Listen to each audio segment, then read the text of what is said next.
जय Hind dear student. हम लोग आज के लेक्चर में बात करने वाले हैं वेलोसिटी एडिशन थ्योरम पर।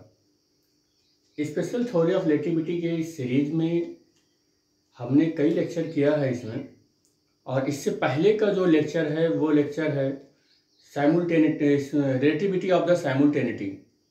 तो ये हमने 1 घंटे का लगभग लेक्चर किया है। वैसे तो ये टॉपिक 15 से 20 मिनट का था, लेकिन हमने इसमें कई बहुत इंटरेस्टिंग फैक्ट और एग्जाम्पल लेकर इसको समझाया है, और उस वीडियो का जो लिंक है हम इस वीडियो के डिस्क्रिप्शन में दे देंगे कि आप उस वीडियो को जाकर देख सकते हैं। और फिजिक्स टाइम के यूट्यूब चैनल पर बीएससी पार्ट 1, पार्ट 2, पार्ट 3 के समस्त जितने भी टॉपिक हैं, इन टॉपिक को सीरियल से और बहुत अच्छे ढंग से पूरे एफर्ट के साथ एक्सप्लेन कर रहे हैं। तो आप फिजिक्स टाइम के यूट्यूब चैनल से जुड़ने के लिए आप चैनल को सब्सक्राइब कर सकते हैं। वेलोसिटी एडिशन थ्योरम क्या है? तो वेलोसिटी एडिशन थ्योरम का मतलब क्या है, ये हम ऐसे अपनी जनरल लाइफ में देखें कि अगर हम ऐसे एक सड़क पर चल रहे हैं और ऐसे बहुत सारी गाड़ी मोटर चल रही हैं, तो हम बोलते हैं कि वो गाड़ी धीमी चल रही है, ये गाड़ी फास्ट चल रहा है, वो गाड़ी बहुत तेजी से चल रहा है, वो उसके कंपैरिजन में बहुत तेजी से चल रहा है, वो उसके कंपैरिजन में हम स्टैंडिंग पोजीशन में हैं। तो ये जो एक दूसरे का रिलेशन है, एक दूसरे ऑब्जेक्ट का वेलोसिटी के साथ जो रिलेशन है, और इस वेलोसिटी को इस फ्रेम से देख रहे हैं, अर्थ के फ्रेम से देख रहे हैं, तो ये कैसा दिख रहा है। किसी दूसरे फ्रेम से देखें तो ये वेलोसिटी हमें कैसे दिखेगा। तो एक फ्रेम की वेलोसिटी किसी दूसरे फ्रेम से देखने पर उसमें कन्वर्ट करें, उस फ्रेम के रिस्पेक्ट में यहाँ की वेलोसिटी को कन्वर्ट करें, तो ये जो वेलोसिटी का कन्वर्जन है किसी एक फ्रेम से दूसरे फ्रेम में, या किसी एक ऑब्जेक्ट की वेलोसिटी डिफरेंट फ्रेम से हम देखें तो उसका क्या रिलेशन बनता है, इस रिलेशन को स्टेब्लिश किया करने के लिए ये लेक्चर है बेसिकली, जिसे हम बोलते हैं वेलोसिटी एडिशन थ्योरम। अगर हम इस लेक्चर को बेसिकली आज हमारा इस लेक्चर का मोटो है कि किसी एक फ्रेम से किसी दूसरे फ्रेम से किसी ऑब्जेक्ट की वेलोसिटी को देखें और उस वेलोसिटी को अंडरस्टैंड करने के बाद किसी कोऑर्डिनेट के सिस्टम में हम उसको रिप्रेजेंट कर सकें। ये होता है, यही है वेलोसिटी एडिशन थ्योरम। तो वेलोसिटी एडिशन थ्योरम आज का जो ये लेक्चर है, इस लेक्चर में हम बेसिकली जो लेने वाले हैं उसमें 2 इनर्शियल फ्रेम लेंगे, और 2 इनर्शियल फ्रेम में से कोई एक जो इनर्शियल फ्रेम है उसे हम नाम देंगे S, और हम ये मानकर चलते हैं कि वो जो फ्रेम ऑफ रेफरेंस है वो अर्थ पर है कहीं पर। और यहां पर जब मैं अर्थ की फ्रेम की बात कर रहा हूं, अर्थ के फ्रेम में उस फ्रेम को मान रखा हूं जिस रेफरेंस पॉइंट पर मैं खड़ा हूं, तो ये मैं मान कर चलता हूं कि उसके लिए अर्थ का रोटेशन या जो कुछ भी है वो सब नेग्लिजिबल है। तो अगर मैं देखूं कि मेरे पास कोई एक फ्रेम है और उस फ्रेम का नाम S है, मेरे पास कोई एक फ्रेम है, उस फ्रेम का नाम S है, और उसके ये कोऑर्डिनेट हैं X हैं और Y हैं, और एक कोऑर्डिनेट इसका Z है, और इस फ्रेम की कंडीशन ये है कि ये रेस्ट पर है, या मैं ऐसे कहूं कि ये एक स्टेशनरी फ्रेम है। कैसा फ्रेम है ये?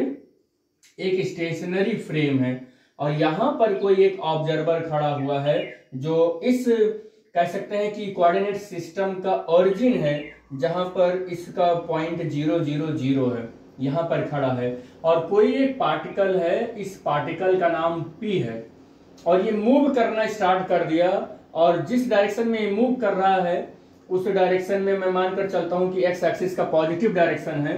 तो वहां पर अगर ये एक्स एक्सिस में मूव करेगा तो ये वाला ऑब्जर्वर एक्स एक्सिस में जो उसका कंपोनेंट वेलोसिटी का देखेगा वो ux देखेगा, और y एक्सिस के रेस्पेक्ट में जो यहां से ऑब्जर्वर देखेगा वो देखेगा uy है, और z एक्सिस के रेस्पेक्ट में ये ऑब्जर्वर जो इसकी वेलोसिटी कंपोनेंट देखेगा वो क्या देखेगा? uz देखेगा।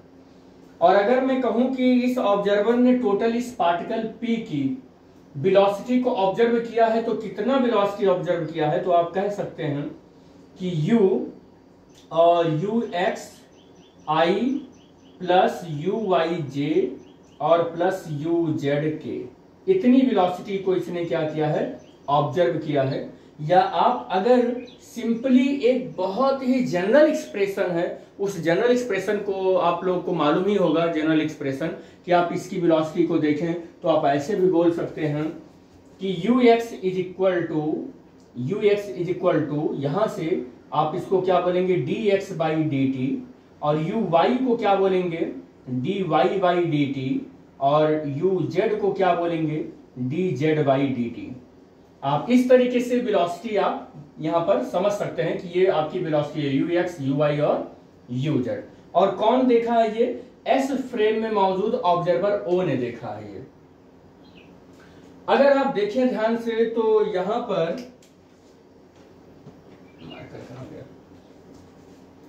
पर एक और फ्रेम बना देते हैं, और वो फ्रेम में मानकर चल रहा हूं कि वो फ्रेम जो है वो फ्रेम का जो एक्सिस है एक्स प्राइम है, वाई प्राइम है, और ये जेड प्राइम है। ग्रीन मार्कर से बना रहा हूं, क्या ये दिख रहा है?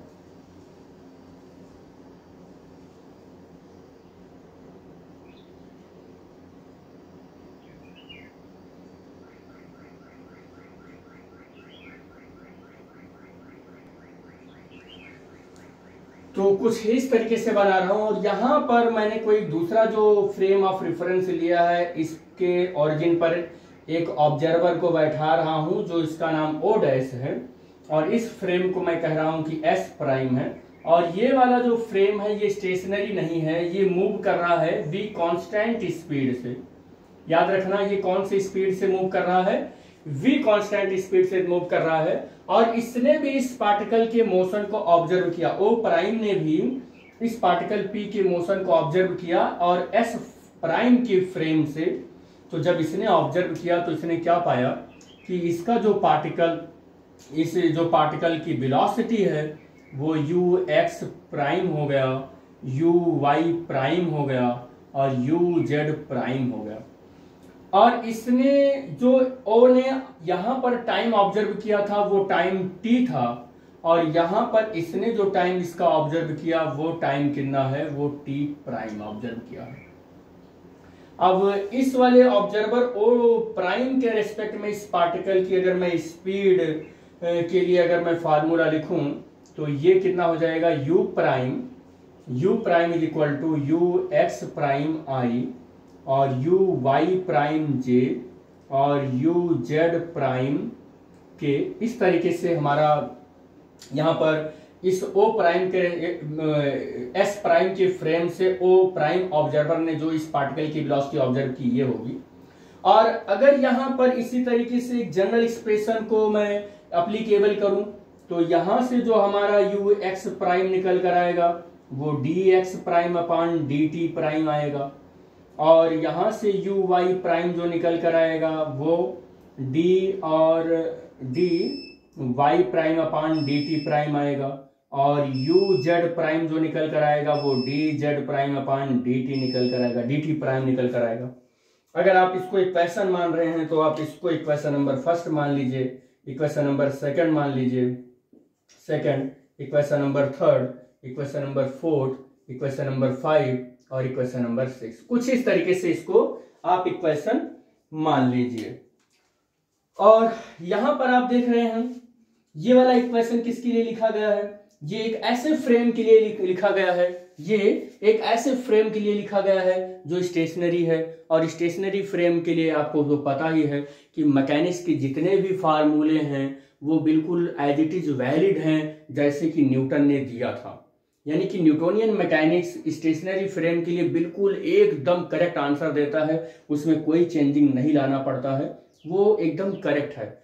लेकिन जब कभी भी हमारा फ्रेम मूव कर रहा हो और मूव करते वक्त ऐसी वेलोसिटी से मूव कर रहा हो जो उस फ्रेम की वेलोसिटी, लाइट की वेलोसिटी को अप्रोच कर रहा हो, कंपैरेबल हो, लाइट की वेलोसिटी के कंपैरेबल हो, तो उस कंडीशन में हमारी जो ट्रांसफॉर्मेशन इक्वेशन है वो इक्वेशन इस कंडीशन में थोड़ा सा चेंज हो जाता है, लॉरेंट ट्रांसफॉर्मेशन इक्वेशन लगने लगता है। मतलब मैं ये कहना चाह रहा हूं कि इसका जो dx है या x prime, t prime, y prime और z प्राइम, ये जो प्राइम वाले कोऑर्डिनेट हैं ये थोड़े से चेंज हो जाएंगे, और जो चेंज होगा अगर हम उसका इक्वेशन लिखें, यानी कि यहां पर मैं कहना चाहूं कि एस प्राइम फ्रेम से मैं अगर ट्रांसफॉर्मेशन, लॉरेंट ट्रांसफॉर्मेशन इक्वेशन लगाऊं तो ये इक्वेशन कुछ इस तरीके से बनने वाले हैं। कुछ इस तरीके से बनने वाले हैं। एक्स के लिए अगर मैं लगाता हूं, एक्स एक्सिस के लिए लगाता हूं, तो x is equal to x prime और plus v upon under root 1 minus और वी स्क्वायर अपान सी स्क्वायर, कुछ इस तरीके से ये इक्वेशन लग जाता है। और अगर मैं इसी का इनवर्स लिखूं तो X prime is equal to क्या हो जाता है, एक्स माइनस वी और under root 1 minus we square upon C square, कुछ इस तरीके से इक्वेशन यहां पर बन जाता है। तो ये v ना होकर vt होता है, vt होता है, ये vt होता है, कुछ इस तरीके से यहां पर इक्वेशन बनता है। और अब आपको कुछ नहीं करना है, सिर्फ आपको क्या करना है कि dx प्राइम dt प्राइम ऐसे सारे के सारे ट्रांसफॉर्मेशन इक्वेशन आपको लिखने हैं और ये वैल्यू निकाल कर यहीं पर पुट कर देनी है। और जिस तरीके से आप ट्रांसफॉर्मेशन इक्वेशन लिखकर ये वैल्यू पुट करेंगे उसी टाइम पर आपको पता चल जाएगा कि वेगों के संयोजन का रूपांतरण का क्या इक्वेशन होता है, ये आप कैलकुलेट कर लेंगे।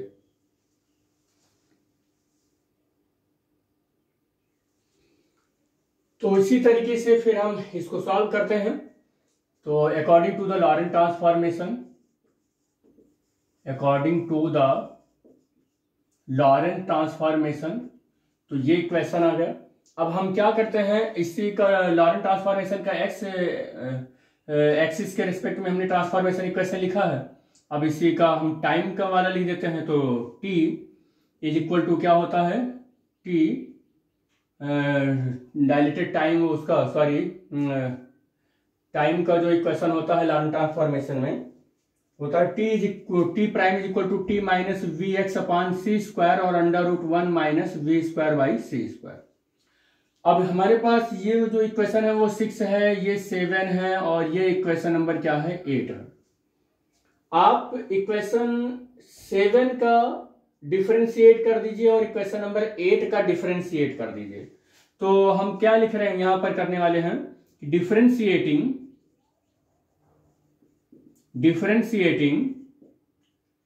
इक्वेशन 7 एंड 8, 7 का और 8 का डिफरेंशिएशन करेंगे तो इसका करेंगे तो कितना आ जाएगा, dx prime is equal to इसका क्या हो जाएगा, dx माइनस, और v हमारा यहां पर कांस्टेंट है तो v का होगा नहीं, और t का कितना हो जाएगा, v dt हो जाएगा, और अंडर रूट कितना हो जाएगा 1 minus we square upon C square. ये इक्वेशन नंबर हमारा 9 हो जाएगा। और अगर मैं इसका टाइम वाले लॉरेंट ट्रांसफॉर्मेशन इक्वेशन का करेंगे डिफरेंशिएशन, तो dt prime is equal to कितना हो जाएगा, dt माइनस, और v यहां से dx अपान सी स्क्वायर और under root 1 minus we square upon C square. ये इक्वेशन नंबर कितना हो जाएगा, 10 हो जाएगा। तो आपको देखो यहां पर चाहिए क्या, dx प्राइम अपान dt चाहिए ux प्राइम पता करने के लिए। तो आप क्या करो कि इक्वेशन नंबर 9 को 10 से डिवाइड कर दो। तो क्या करना है कि डिवाइडिंग इक्वेशन 9 बाई 10, 9 और 10 को डिवाइड करेंगे तो क्या मिलेगा हमें, dx prime upon dt prime, और dx प्राइम की जो वैल्यू है वो dx माइनस v dt है, और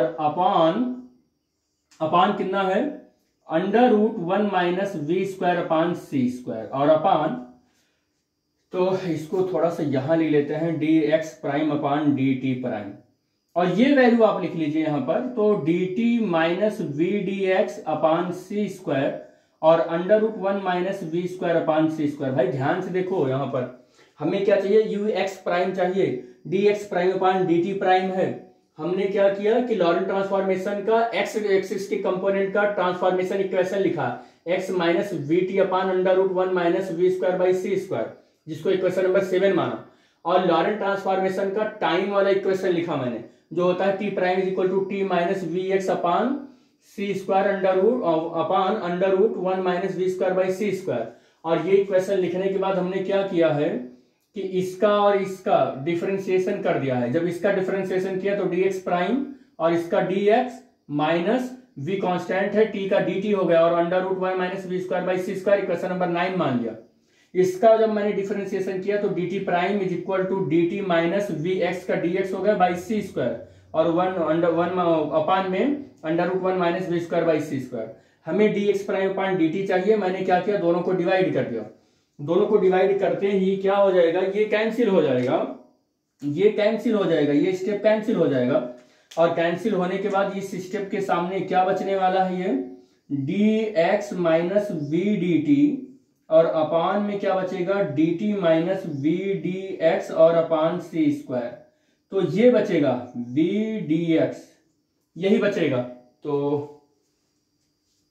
अब आपका क्या होगा कि यहां से आप dt कॉमन कर लो, यहां से dt कॉमन कर लो, तो dx prime upon dt prime is equal to, यहां से dt जैसे ही dt कॉमन किया यहां से, तो dt की कॉमन करने से ये क्या बचेगा, dx बाई dt और माइनस v बचेगा यहां पर, और अपान यहां से dt कॉमन करोगे तो क्या बचेगा, 1 माइनस v और dx बाई dt और बाई सी स्क्वायर। ये दिख रहा है, थोड़ा सा कंजेस्टेड हो गया है। तो dt से dt कैंसिल हो जाएगा बेटे, क्या बचेगा, dx by dt minus v upon 1 minus v upon C square और dx बाई dt। भैया ध्यान से देख लो आप, dx by dt, dx by dt question number first use करेंगे ux हो जाएगा। यहां से dx by dt equation number first use करेंगे तो ux हो जाएगा। वी विल गेट, क्या मिलने वाला है हमें, dx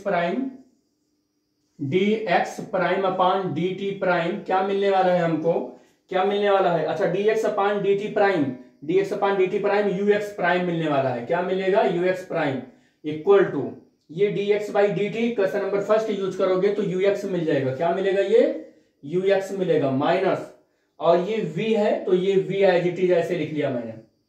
और फिर अब 1 माइनस और देखो v बाई सी स्क्वायर है तो v बाई सी स्क्वायर को एज इट इज लिख लिया, v बाई सी स्क्वायर, और dx by dt question number first use करेंगे तो क्या मिल जाएगा, ux मिलेगा। क्या मिलेगा हमें, ux मिलेगा। अब ux prime is equal to ux minus v और 1 माइनस v और ux और अपान सी स्क्वायर।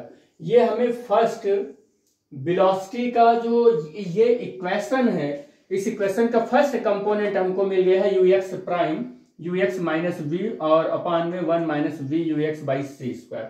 अब हम लोग क्या करने वाले हैं, लॉरेंट ट्रांसफॉर्मेशन का हमने यहाँ पर फर्स्ट ट्रांसफॉर्मेशन इक्वेशन लिखा था along the X axis, along the Y axis अगर हम लिखें again we can write here the second equation of the Lorentz transformation, that is the y prime is equal to y। यही होता है Laurent transformation का, यही equation होता है सेकंड। अब हम अगर इसको डिफरेंशिएट करेंगे तो dy prime is equal to dy हो जाएगा। और अब क्या करने वाले हैं कि अकॉर्डिंग टू द, यहां मैं लिख देता हूं, according to the Lorentz transformation equation, अब यहां से dt से डिवाइड कर दो, डिवाइडिंग बाई dt प्राइम से डिवाइड करो इसको, dt प्राइम से बेटे आप डिवाइड करोगे तो dy prime upon dt prime हो जाएगा और dy अपान dt प्राइम हो जाएगा। और आप dy prime upon dt prime देखेंगे, dy prime upon dt prime देखेंगे तो uy प्राइम बन रहा है, ये बन रहा है uy प्राइम, और dy को एज इट इज रहने दीजिए आप। और dt प्राइम की जो वैल्यू है, dt प्राइम की वैल्यू जो इक्वेशन नंबर 10 है, इसे आप यूज कर लें इक्वेशन नंबर 10 को। तो आप क्या करेंगे, यहां पर लिखेंगे dt minus we D X और बाई सी स्क्वायर और upon √1 minus we square by C square. तो आप यहां लिख सकते हैं कि by using the equation number 10, by using equation number 10। तो इक्वेशन नंबर 10 को आपने यूज कर लिया। अब आप क्या करें, तो uy प्राइम को एज इट इज रहने दें और dy को ऐसे रहने दें, और dt को यहां से कॉमन कर लें। तो dt को जैसे ही आप कॉमन करेंगे तो क्या मिलेगा बेटे, यहां पर 1 मिलेगा और यहां पर माइनस, और ये v तो v ही रहेगा, यहां dt है नहीं, तो dx के अपान में dt लिख लें यहां पर, और by C square as it is रहने दें। और आप देखें ये वाला टर्म हमारा मेन बटा तो ये है ना, ये तो ये वाला जो टर्म है ये कूद कर ऊपर चला जाएगा, dy के साथ मल्टीप्लाई हो जाएगा। तो ये यहां पर लिख सकते हैं 1 minus we square by C square, इस तरीके से यहां पर लिख सकते हैं। और आप अगर देखें तो u y prime is equal to d y upon D T और into 1 minus we square by C square, और रूट के अंदर रहेगा ये, रूट के अंदर रहेगा ये, और अपान ये पूरा step 1 minus B by C square D x by D T as it is, ऐसे लिख लेते हैं। सिर्फ हमने थोड़ा सा लिखने में चेंज किया है, D Y by D T कर लिया है, ये वाला स्टेप ऐसे ही रहने दिया, ये वाला स्टेप बिल्कुल ऐसे ही रहने दिया। अब आप D Y by D T को ध्यान से देखें, D Y by D T, this is the equation number second. We can use U Y at that place, इसके प्लेस पर, एट दिस प्लेस, इसके प्लेस पर हमने क्या किया, हमें क्या यूज करना है, यू वाई यूज कर लेना है, यू वाई यूज कर लेना है। तो u y prime is equal to u y, और ये क्या हो जाएगा 1 minus we square by C square, 1 minus v c square, और d x by D t क्या यूज करना है, d x by D t u x, क्या हो जाएगा ये यू एक्स हो जाएगा। तो यहां से हमको second component of the velocity यहां पर यू वाई प्राइम मिल गया है। आप इसको इक्वेशन कुछ मानते चलें, इसे इक्वेशन नंबर 11 मान लें, ये इक्वेशन नंबर 12 है, ये इक्वेशन नंबर 12 है, इसको ऐसे मान लें। अब आपने देखा लॉरेंट ट्रांसफॉर्मेशन का फर्स्ट इक्वेशन आपने यहां पर लिख लिया है, और उसके बाद सेकंड इक्वेशन यहां पर लिखा है, थर्ड इक्वेशन नहीं लिखा है आपने, बाकी फोर्थ इक्वेशन टाइम के लिए आपने यहां लिख लिया है। तो फिर again we can use the Lorentz transformation, again आप क्या करने वाले हो, again we can use third equation of Lorentz transformation, और वो होता क्या है, Z prime is equal to Z होता है, और फोर्थ इक्वेशन क्या होता है, T prime is equal to T minus we X by C square upon under root 1 minus we square by C square, यही होता है। अब अगर ये इक्वेशन होता है तो इस इक्वेशन को क्या करना है, फिर से हमें वही काम करना है कि डिफरेंशिएट कर दो, D Z prime is equal to D Z हो जाएगा, और फिर डी टी प्राइम से डिवाइड कर दो, इसको भी हमें क्या करना होगा, डी टी प्राइम से डिवाइड करना होगा। अब डी टी प्राइम से डिवाइड कर दो, जैसे ही डिवाइड करेंगे तो D Z prime upon D T prime हो जाएगा, और D Z upon D T prime हो जाएगा। दिख नहीं रहा है ये ऊपर, तो इसके लिए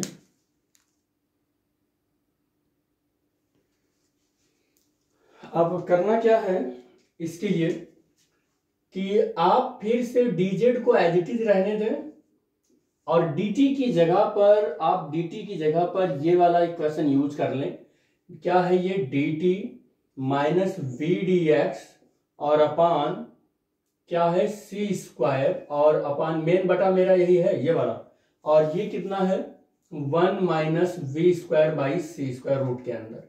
अब फिर से आप d Z upon D t पर d Z prime upon D T prime की जगह पर यू जेड प्राइम लिख सकते हैं आप, तो यू जेड प्राइम हो गया, और डी जेड को एज इट इज रहने दीजिए, और ये ऊपर चला जाएगा, तो ये ऊपर जाके क्या बनेगा, रूट के अंदर 1 minus we square by C square, और ये वाला जो टर्म है डी टी यहां से कॉमन कर लीजिए, यहां से कॉमन कर लेंगे डी टी, तो इसकी जगह पर 1 बचेगा, ये माइनस रहेगा, और v by C square as it is रहने वाला है, और dt यहां नहीं है तो यहां पर क्या हो जाएगा, dx बाई dt हो जाएगा, कुछ इस तरीके से टर्म बनेगा। और dz upon dt you can use equation number third, आप uz is equal to dz upon dt ये आप लिख सकते हैं।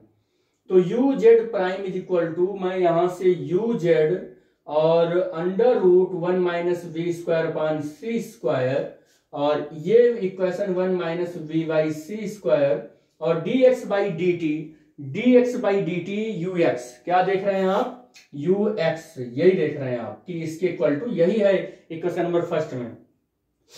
अब आप देख लिए कि आपको यू एक्स मिल गया, यू वाई मिल गया, यू जेड मिल गया, इक्वेशन नंबर ये 11 है, ये इक्वेशन नंबर 12, ये इक्वेशन नंबर 13, ये हो गया इक्वेशन नंबर 13। ये जो इक्वेशन नंबर 11 है, इक्वेशन नंबर 11, इक्वेशन नंबर 12 और इक्वेशन नंबर 13, यहां पर आप रखेंगे वेलोसिटी एडिशन थ्योरम का एक इक्वेशन आपको मिल जाएगा। तो मैं अब इसको मिटाकर, इसका स्क्रीनशॉट ले लीजिए, इसको मिटाकर मैं रख रहा हूं।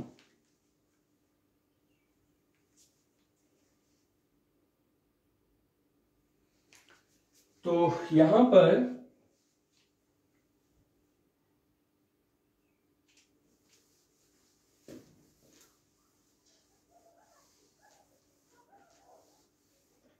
ये तीनों इक्वेशन में लिख रहा हूं। इक्वेशन है ux prime is equal to ux minus we और 1 माइनस वी यू एक्स और इंटू सी स्क्वायर, और फिर है हमारा इक्वेशन नंबर ये 11 है, और you y prime is equal to क्या है, यू वाई और under root 1 minus we square upon C square 1 minus v into u x upon C square, और ये क्वेश्चन नंबर 12 है, और you z prime is equal to u z और under root 1 minus we square upon C square और under root नहीं है 1 minus v into u x upon सी square, equation number 13 है। इतना ये इक्वेशन मिल गया हमको। अब इस इक्वेशन को ध्यान से हम देखें तो कुछ निकल कर आ रहा है। क्या निकल कर आ रहा है मैं ये बताता हूं। देखो आप इन्हीं का अगर इनवर्स रिलेशन लिखें, इसका अगर मैं इनवर्स रिलेशन लिख देता हूं, क्वेश्चन नंबर 11 का क्वेश्चन नंबर 11 का इनवर्स रिलेशन मैं अगर लिख दूं तो क्या हो जाएगा, inverse relation of equation 11। Equation 11 का इनवर्स लिखूंगा तो मुझे एक चीज करना पड़ेगा कि यू एक्स जो है वो यू एक्स प्राइम में इंटरचेंज हो जाएगा, जो v है उसकी यहाँ पर माइनस v मुझे यूज करना पड़ेगा, और अगर इन दोनों को यूज करें तो यू एक्स प्राइम की जगह पर मुझे यू एक्स लिखना पड़ेगा, इंटरचेंज कर रहे हैं, और यू एक्स की जगह पर यू एक्स प्राइम लिखना पड़ेगा, जहां v है वहां पर प्लस v, और ये 1 माइनस v और यू एक्स प्राइम अपान सी स्क्वायर, कुछ इस तरीके से इक्वेशन हमको मिलेगा। हाँ यही इक्वेशन मिलेगा, एक बार मैं चेक कर लेता हूं।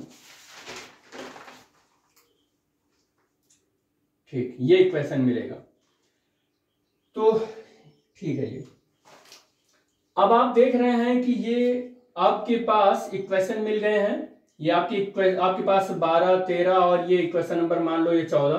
तो इक्वेशन नंबर जो ये 12, 13 और 14 है, ये वेलोसिटी एडिशन जो थ्योरम है, किसी बहुत हाई स्पीड से चलते हुए फ्रेम ऑफ रेफरेंस में से आप किसी एक ऐसे पार्टिकल की वेलोसिटी को देख रहे हैं जिसके कंपोनेंट एक्स वाई जेड के along u x prime u y prime और यू जेड प्राइम और टाइम जो है उसका टी प्राइम है। तो उन वेलोसिटी को आप v स्पीड से मूव करते हुए किसी फ्रेम ऑफ रेफरेंस से जो देखे हैं, वहां से अगर आप वेलोसिटी को लिखना चाहेंगे तो उनकी वेलोसिटी के जो कंपोनेंट होंगे यू एक्स प्राइम वो इतने होंगे, यू वाई प्राइम इतने होंगे, यू जेड प्राइम इतने होंगे, या इनवर्स रिलेशन आप लिखना चाहेंगे तो ये वाली कंपोनेंट ऐसे चेंज होके इस तरीके से आ जाएगा। लेकिन बेटे आपका जो फ्रेम जिसमें ऑब्जर्वर ओ प्राइम है वो फ्रेम ऐसे स्पीड से चल रहा है जो बहुत हाई स्पीड है, लाइट की वेलोसिटी को अप्रोच कर रहा है, लाइट की वेलोसिटी का 60%, 70, 80% है, लगभग 90% तक है। ऐसे फ्रेम से देख रहे हैं तो ये कंपोनेंट है। लेकिन क्या आप कभी हमेशा इसी फ्रेम में चलेंगे, कभी स्लो फ्रेम में नहीं चलेंगे? ओबियसली हमारे आसपास बहुत स्लो फ्रेम है। कार चलती है तो कितना 150 मीटर पर सेकंड, 150 किलो मतलब 120 किलोमीटर पर सेकंड, या फिर ऐसे चलती है 50, 60, 70, 80 किलोमीटर पर घंटे के हिसाब से, जो भी अपना स्पीड हो। अब इतना ज्यादा मतलब एक्यूरेट वैल्यू नहीं बता पाऊंगा क्योंकि अलग अलग कंपनी की कार, अलग अलग कंपनी के व्हीकल्स वो अलग अलग स्पीड से अपना चलते रहते हैं, वो चलाने पर चलते हैं। तो अगर मैं किसी एक पार्टिकुलर स्पीड की बात करूं, मान लो एक कार है और वो 150 किलोमीटर पर घंटे की स्पीड से चल रही है, तो क्या वो लाइट की वेलोसिटी को अप्रोच कर रहा है? कभी नहीं कर पाएगा। लाइट की वेलोसिटी 3 लाख किलोमीटर पर सेकंड है। अब इतनी हाई वेलोसिटी से चल रही एक पार्टिकल है और एक कार 150 किलोमीटर चल रही, वो भी 1 घंटे में चल रही है। तो बहुत स्लो वेलोसिटी वर्ड में हम लोग चीजों को जब देखते हैं ना, तो स्लो वेलोसिटी वर्ड में जब चीजों को देखते हैं तो वहां पर जो हमारे पार्टिकल की जो ये वेलोसिटी होती है, ये वेलोसिटी या यहाँ पर जो ये सब वेलोसिटी रखते हैं, ये वेलोसिटी बहुत ही कम होती है लाइट की स्पीड से। और अगर इस केस में, ऐसे केस में हम उस पार्टिकल की वेलोसिटी का स्क्वायर कर दें तो लाइट की वेलोसिटी का स्क्वायर भी तो करना पड़ेगा। और अगर इसका दोनों साइड का ऐसे समझ लें, दोनों साइड का स्क्वायर करेंगे तो इसका भी स्क्वायर करना पड़ेगा। तो ये v स्क्वायर तो c स्क्वायर की कंपैरिजन में तो और छोटा हो जाएगा, और छोटा हो जाएगा तो आप देखें कि v स्क्वायर और c स्क्वायर यानी कि बहुत बड़ी वाली चीज एक छोटी वाली चीज में भाग लगा रहा है, डिवाइड कर रहा है। यानी कि ये जो वैल्यू है ना, ये वैल्यू तो एग्जैक्ट जीरो नहीं आएगा लेकिन नियरली जीरो आ जाएगी, लगभग जीरो के बहुत करीब आएगी। और ऐसे केस में जब ये value v square by C square की वैल्यू जीरो के लगभग बहुत करीब आएगी, और ऐसे केस को जब आप देखेंगे ना, तो यहां पर आप देखें तो ये जो क्वेश्चन नंबर 11 है, 12 है, 13 है, इसी को थोड़ा सा बढ़िया ऑर्डर में लिखेंगे तो यही हमारा इक्वेशन लॉरेंट ट्रांसफॉर्मेशन इक्वेशन जो है वो गैलीलियन ट्रांसफॉर्मेशन इक्वेशन में चेंज होता हुआ नजर आएगा। और अगर आप देखें, मैं दिखा दूं आपको, तो आप देखें कि आप यहां पर आप लिखें कि v यू एक्स जो है वो बहुत छोटा है, या v बहुत छोटा है, v इतना छोटा है कि लाइट की स्पीड के लगभग नेग्लिजिबल है। तो पहले तो मैं ये केस ले लेता हूं कि v बहुत छोटा है, तो आप यू एक्स प्राइम आप लिखना चाहेंगे तो कितना लिखेंगे, यू एक्स माइनस वी। और आप इनवर्स वाला रिलेशन लिखना चाहेंगे तो u x is equal to कितना लिखेंगे, यू एक्स प्राइम और प्लस वी। और आप अगर इस वाले इक्वेशन को लिखना चाहेंगे तो आप देखेंगे कि ये वाला जो पूरा टर्म है, ये वाला टर्म हमारा क्या आ गया है, लगभग जीरो के इक्वल हो गया है, और रूट में केवल 1 बचा है तो ये आ गया है। और इस वाले टर्म को आप क्या मानकर चल रहे हैं कि इस वाले टर्म को एक चीज और मान लीजिएगा कि हमारा जो पार्टिकल है वो पार्टिकल बहुत स्लो स्पीड से चल रहा है, यानी कि यूएक्स भी जीरो मानकर चल रहा हूं। यूएक्स जो है वो एक्स एक्सिस के कंपोनेंट को हम मानकर चल रहे हैं कि वो जीरो है। तो आप ये वाला जो इक्वेशन है यूएक्स जीरो रखेंगे, ये वाला टर्म पूरा जीरो हो ही गया है यहां से, तो आप देखेंगे कि यूएक्स जो यू वाई प्राइम है वो यू वाई के इक्वल आ गया है। और यूएक्स जीरो हमने मान लिया है, ये वैल्यू हमने पहले ही बताया कि ये जीरो हो गया है। अब आप देखेंगे कि यू जेड जो है ना प्राइम जो है वो यू जेड के इक्वल है। आप क्या देख रहे हैं कि वेलोसिटी एडिशन थ्योरम से आप पूरे फाइनल एक्सप्रेशन से आप लॉरेंट ट्रांसफॉर्मेशन इक्वेशन से गैलीलियन ट्रांसफॉर्मेशन इक्वेशन पर आ गए। इसका मतलब हम ये कहना चाह रहे हैं कि लॉरेंट ट्रांसफॉर्मेशन इक्वेशन की ये जो वेलोसिटी एडिशन थ्योरम के एक्स वाई जेड के अलोंग जो पार्टिकल की वेलोसिटी है, ये तब आ रही है जब हमारे फ्रेम की वेलोसिटी लाइट की वेलोसिटी को अप्रोच कर रहा है। लेकिन जब हमारे फ्रेम की स्पीड या हमारे पार्टिकल की स्पीड जीरो हो गई है और फ्रेम की स्पीड लाइट की स्पीड से बहुत ही कम है, तब की कंडीशन में हम देख रहे हैं कि वही लॉरेंट ट्रांसफॉर्मेशन इक्वेशन का वेलोसिटी एडिशन थ्योरम का जो कंपोनेंट का जो हाल हमारा गैलीलियन में था वही सेम हो गया है। तो यहां पर आप इस तरीके से समझ सकते हैं। तो ये हो गया है। तो आप अगर इन इक्वेशन को सॉल्व करना चाहें तो इन इक्वेशन को कैसे सॉल्व कर सकते हैं, जैसे आप एक इक्वेशन लिखे थे अभी वेलोसिटी एडिशन थ्योरम के लिए कि u is equal to u prime is equal to you x i prime और plus u y z prime और प्लस यू जेड और प्राइम और यूनिट वेक्टर के यू एक्स की वैल्यू यहां पर आप एंट्री करा सकते थे, यू एक्स प्राइम की वैल्यू, यू वाई प्राइम की वैल्यू एंट्री करवा सकते थे आप, और यू जेड प्राइम की वैल्यू एंट्री करवा सकते थे। ऐसे ही ठीक आप यहां पर प्राइम लगा लें। ये जिस तरीके से आप इसको लॉरेंट ट्रांसफॉर्मेशन इक्वेशन के लिए वेलोसिटी एडिशन थ्योरम लिख सकते थे, इसी तरीके से आप गैलीलियन के लिए भी लिख सकते हैं। गैलीलियन के लिए अगर आप इस इक्वेशन को लिखना चाहें तो u prime is equal to कितना हो जाएगा, यू एक्स प्राइम की जगह पर क्या हो जाएगा, u x prime plus v, और ये यूनिट वेक्टर आई हो जाएगा। यू वाई प्राइम की जगह पर आप क्या लिखेंगे, यू वाई प्राइम और जे और यू जेड प्राइम और के, ये लिख सकते हैं। या आप इसी फार्मूले में इसी को कुछ इस तरीके से भी लिख सकते हैं, u x prime plus v और यूनिट वेक्टर आई, और यू जेड प्राइम की जगह पर आप यूज कर सकते हैं, यू जेड नहीं यू वाई होना चाहिए, यू वाई प्राइम की जगह पर आप यू वाई और जे और प्लस यू जेड प्राइम की जगह पर यू जेड लिख सकते हैं, यू जेड और के। कुछ इस तरीके से आप देख रहे हैं कि वेलोसिटी एडिशन थ्योरम और लॉरेंट ट्रांसफॉर्म उसके गैलीलियन ट्रांसफॉर्मेशन के लिए ये हो रहा है, और लॉरेंट ट्रांसफॉर्मेशन इक्वेशन यूज कर रहे हैं तो यहाँ पर इनकी जो वैल्यू है वो इस तरीके से है। तो ये आपका फाइनल वेलोसिटी एडिशन थ्योरम की ये इक्वेशन है। तो इन इक्वेशन को कुछ बोलते हैं, क्या बोलते हैं इन इक्वेशन को, मैं यहाँ पर लिख दे रहा हूं। इन इक्वेशन को क्या बोलते हैं? This equation are called, this is the relativistic velocity addition formula. This is relativistic velocity addition formula, velocity addition formula, यही इसी को हम क्या बोलते हैं? इसी को हम बोलते हैं रिलेटिविस्टिक वेलोसिटी एडिशन फार्मूला। अब यहां पर इस फार्मूले को लेकर कुछ केस हम लोग लगा लेते हैं, एक दो, देखते हैं कि ये फार्मूला किस तरीके से बिहेव करता है अलग अलग सिनेरियो से।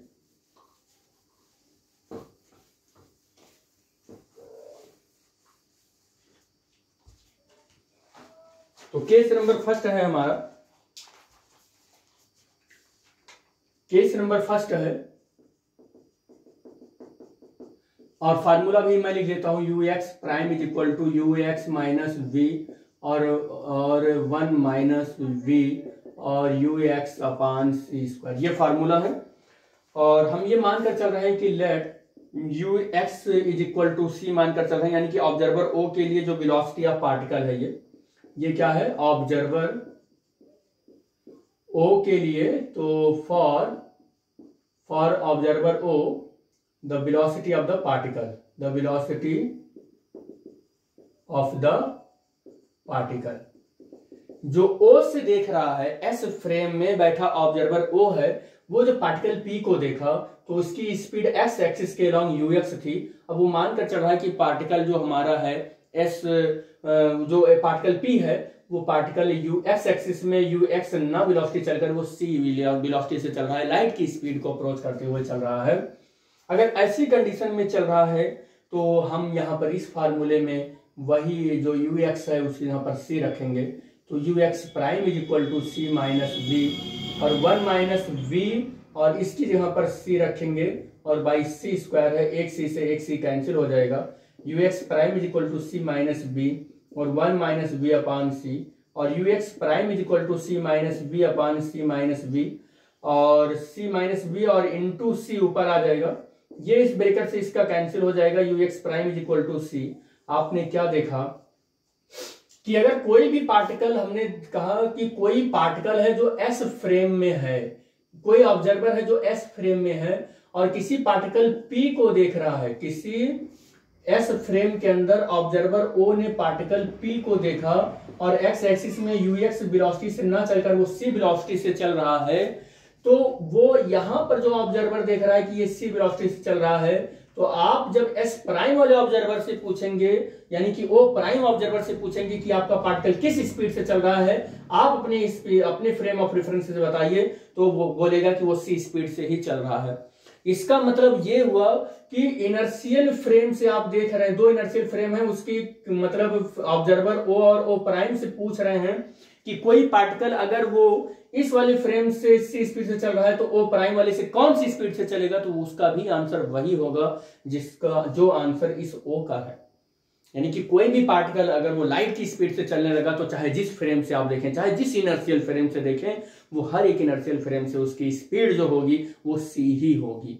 इसका मतलब आप कह सकते हैं कि the speed of the light in each and every inertial frame is c. Light की जो स्पीड होगी हर एक इनर्शियल फ्रेम के अंदर क्या होगा, सी होगा। हमने आपको यहां पर दिखा दिया कि एस फ्रेम से ऑब्जर्वर ओ ने कहा कि हमारे जो पार्टिकल की स्पीड है वो सी है, तो यू एस प्राइम वाले फ्रेम के ऑब्जर्वर ओ प्राइम से पूछिए कि फिर उस पार्टिकल की स्पीड आप बताइए, उसने भी बताया कि सी ही मुझे भी दिख रही है। इसका मतलब क्या है कि हर एक इनर्शियल फ्रेम के लिए जो स्पीड ऑफ द लाइट है उसकी जो पार्टिकल की वेलोसिटी है वो सी ही होगी। तो यहां पर मैं रिजल्ट लिख देता हूं, so it is not possible for a particle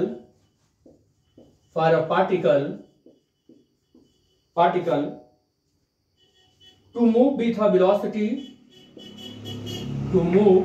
velocity with a velocity greater than the velocity of light, greater than the velocity of light। कह रहा है कि कोई भी चीज, कोई भी पार्टिकल लाइट की वेलोसिटी से ज्यादा की वेलोसिटी से चल नहीं सकता है, ये पॉसिबल नहीं है। ये हमारा ux प्राइम और हमारा जो ये कॉन्सेप्ट था जो हमने माना था, ये मैथमेटिकली आके इस चीज को प्रूव कर दिए हैं कि कोई भी पार्टिकल की वेलोसिटी किसी भी फ्रेम, इनर्शियल फ्रेम से आप देखते हैं तो वो उस पार्टिकल की वेलोसिटी लाइट की स्पीड से या लाइट की वेलोसिटी से ज्यादा हो ही नहीं सकती है। यानी कि सबसे लास्ट जो किसी पार्टिकल की वेलोसिटी है वो c ही है, उसके बाद कुछ भी उसमें ऐड या सब्ट्रैक्ट नहीं कर सकते। ऐड और सब्ट्रैक्ट करेंगे भी तो भी वो वेलोसिटी उतनी ही रहने वाली है। Thus the speed of the light, thus the speed of the light, speed of the light, thus the speed of the light is the same in, is the same in all inertial frame, inertial frame। और यहां से result आप क्या कह सकते हैं कि अतः इस बात से सिद्ध होता है कि हर एक इनर्शियल फ्रेम के अंदर जो लाइट की स्पीड होती है वो क्या होती है, सेम होती है। अब हम लोग केस नंबर 2 लेते हैं इस इक्वेशन को देखकर। Case number 2,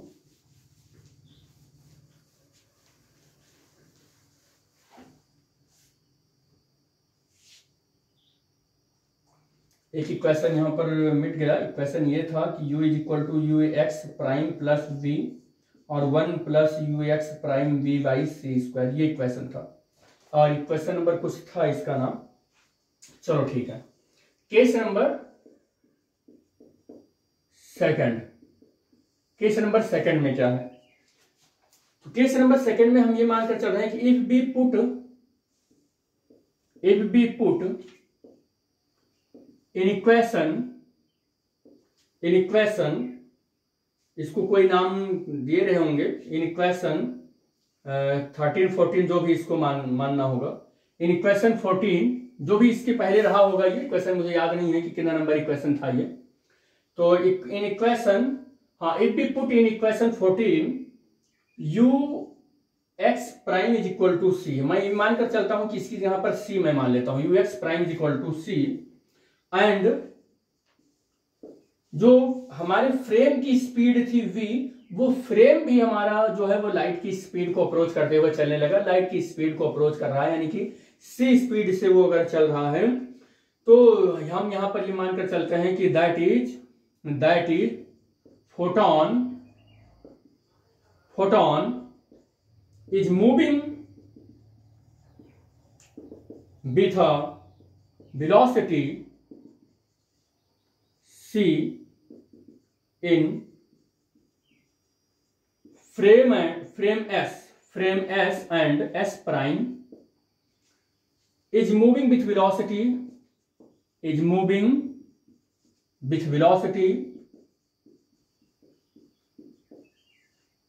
c relative to S। अब क्या होगा देन, अब देख लीजिए क्या कह रहा है ये कि वी एक्स प्राइम की जगह पर सी रख दो। इक्वेशन नंबर 14 में यू एक्स प्राइम की जगह पर क्या रख दो, सी रख दो। कह रहा है कि वी की जगह पर क्या रख दो, आप सी रख दो। अब आप क्या देख रहे हो, आप देखो आप u इज इक्वल टू, इसकी जगह पर भी आप सी रखना है, इसकी जगह पर भी सी रखना है, और प्लस v की जगह पर भी आपको सी रखना है, और 1 और प्लस यू एक्स की जगह पर आपको क्या रखना है, सी रखना है, v की जगह पर भी सी रखना है, और यहाँ c स्क्वायर है। अब आप क्या देखोगे कि 2c अपान यहां से 1 प्लस और c square upon c square, ये कैंसिल हो जाएगा। u इक्वल टू 2c अपान 2 हो जाएगा, ये 1 और यहां पर कैंसिल होकर 1 आ गया, 2 से 2 कैंसिल हो गया है। और आपने क्या देखा कि जब आप ने पुट किया ux प्राइम, यानी कि s प्राइम के ऑब्जर्वर को आपने कहा कि आप जिस फ्रेम में बैठे हो उस फ्रेम की स्पीड क्या कर दो, लाइट की स्पीड से चला दो, c की स्पीड से चला दो। और पार्टिकल को आपने कहा कि पार्टिकल तुम भाग, और किस स्पीड से भाग, लाइट की स्पीड से भाग। अब वो पार्टिकल भी लाइट की स्पीड से भागने लगा, फ्रेम भी लाइट की स्पीड से भागने लगा, और इस कंडीशन में हम ये कहना चाह रहे हैं कि photon is moving with the velocity c.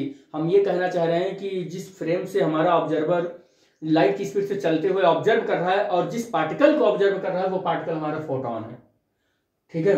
और कह रहा है कि velocity c in the frame s and s prime is moving with the velocity c. और अब की कंडीशन में कह रहा है ना कि अब देख लो, आप एस से आपने देखा तब भी उस पार्टिकल की वेलोसिटी आपने एस से तो सी करवा ही दिया था, एस प्राइम में देखा था तो एस प्राइम से तो आपने सी करवा ही दिया था, और एस वाले फ्रेम से देखा तब भी आपने उस पार्टिकल की वेलोसिटी को क्या पाया, सी ही पाए। एस प्राइम में आपने माना कि पार्टिकल की वेलोसिटी सी है, और फिर आपने एस फ्रेम से देखा तब भी पार्टिकल की वेलोसिटी सी ही आ गया। फिर से आप अगेन कह सकते हैं कि the velocity of the particle या पार्टिकल करें light, the velocity of the light in all inertial frame remains constant, वो सी ही होता है जो 3 लाख किलोमीटर पर सेकंड होता है। तो आप यहां पर रिजल्ट क्या लिख सकते हैं, तो रिजल्ट के लिए मुझे मिटाना पड़ेगा, इसको देखकर रिजल्ट आप क्या लिख सकते हैं,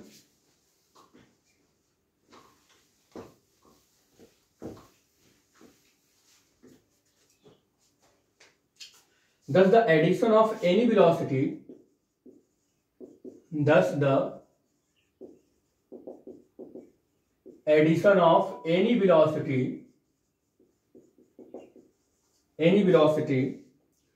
to the velocity of the light, to the velocity of the light, velocity of the light, velocity of the light, she merely reproduces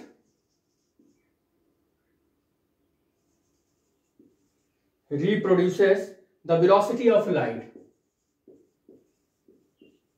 the velocity of light. Hence the velocity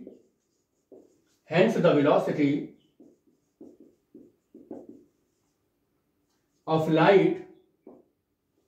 light is the same,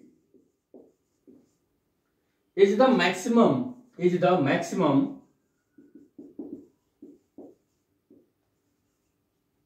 attainable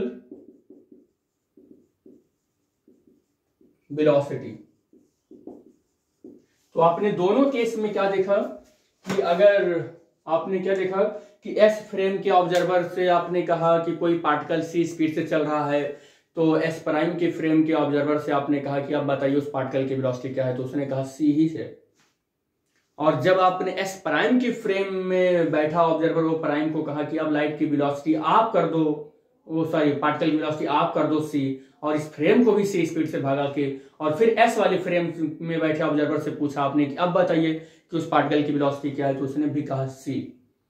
तो फिर आपने conclusion निकाल लिया कि अगर कोई particle या कोई भी लाइट सी स्पीड से चल रहा है तो फिर वो किसी भी फ्रेम से देखें, इनर्शियल फ्रेम से देखें, तो उसकी वेलोसिटी सी ही आनी है, उसमें कुछ चेंजिंग नहीं आएगा, तो ना तो कुछ घट रहा है और ना ही कुछ बढ़ रहा है। इसका मतलब लाइट की जो मैक्सिमम अटेन्यूएबल वेलोसिटी है, वो मैक्सिमम अटेन्यूएबल वेलोसिटी क्या आ गई आपको, वो सी ही आ गई। Velocity of the light is the maximum attainable velocity, क्या है, hence the velocity of the light is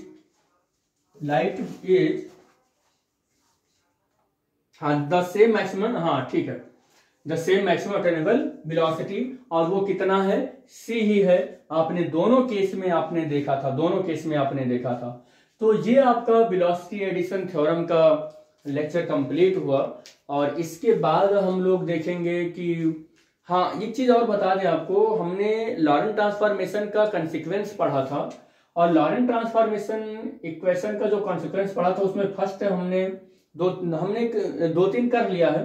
एक हमने क्या देखा था कि लेंथ कॉन्ट्रैक्शन देखा था पहला, और दूसरा हमने टाइम डायलेशन देखा था। दो हमने यहाँ पर लॉरेंट ट्रांसफॉर्मेशन की कंसीक्वेंस देखे थे।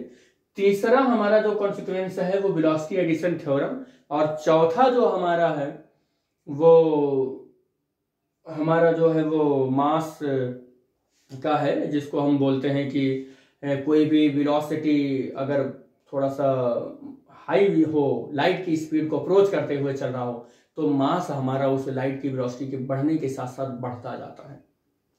तो हमारा जो next consequence of the learn transformation है वो है variation of mass with the velocity. क्या है? Variation of mass with the velocity. और वो बहुत ऐसा माना जाता है कि मैथमेटिकली लोगों की समझ में नहीं आता है। उसमें हमने बहुत अच्छे से उस लेक्चर को रिकॉर्ड हो गया है और वो अपलोड ही करना है, तो उसमें मैं उसको आप देखिएगा। बहुत अच्छे से मैंने एक्सप्लेन कर रखा है कि किस तरीके से मास वेलोसिटी के बढ़ने से बढ़ता है। और सबसे बड़ी बात उसमें जो चीज़ है उसमें कंजर्वेशन ऑफ मोमेंटम जो है। तो आपको बता दें कि जो हमारे पास कोलिजन होते हैं वो दो तरीके के होते हैं, एक इलास्टिक और एक नॉन इलास्टिक या इन इलास्टिक बोलते हैं। जो इलास्टिक कोलिजन होता है उसमें मोमेंटम और काइनेटिक एनर्जी दोनों कंजर्व होते हैं, बट जो इन इलास्टिक कोलिजन होता है उसमें केवल मोमेंटम कंजर्व होता है, काइनेटिक एनर्जी कंजर्व नहीं होता है। तो लोग वहीं पर थोड़ा सा कंफ्यूज होते हैं कि इन इलास्टिक कोलिजन लिया गया, क्या क्या उसमें किया गया। तो उसको मैंने बहुत अच्छे से एफर्ट लगा के समझाया है, तो आप वीडियो देखेंगे पूरा समझ में आ जाएगा। हालांकि ये लेक्चर हमारा कंप्लीट हुआ velocity addition theorem. Thank you, thanks for watching the video. Thank you बेटा।